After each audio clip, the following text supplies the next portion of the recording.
आगे बढ़ते हुए आपको बताएं कि लाहौर हाई कोर्ट में स्मोक के तदारक के हवाले से दायर दरखास्तों पर समाअत। लाहौर हाई कोर्ट के नासिर बाग में दरख्तों की कटाई पर रिपोर्ट तलब कर ली।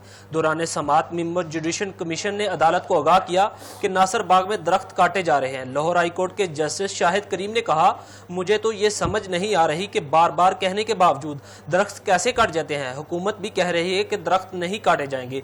लाहौर हाई कोर्ट ने करार दिया कि पार्क्स में तमीराती काम नहीं होने चाहिए। तमीराती काम कभी भी माहौल दोस्त नहीं हो सकता। अदालत ने समाअत आइंदा हफ्ते तक मुलतवी कर दी। एक बार फिर आपको अपडेट करेंगे कि लाहौर हाई कोर्ट में स्मोक के तदारक के हवाले से दायर दरखास्तों पर समाअत हुई है। लाहौर हाई कोर्ट ने नासिर बाग में दरख्तों की कटाई पर रिपोर्ट तलब कर ली। दौरान समाअत मेंबर जुडिशल कमीशन ने अदालत को आगाह किया कि नासिर बाग में दरख्त काटे जा रहे हैं। लाहौर हाई कोर्ट के जस्टिस शाहिद करीम ने कहा, मुझे तो ये समझ नहीं आ रही कि बार बार कहने के बावजूद दरख्त कैसे काट जाते हैं। लाहौर हुकूमत भी कह रही है कि दरख्त नहीं काटे जाएंगे।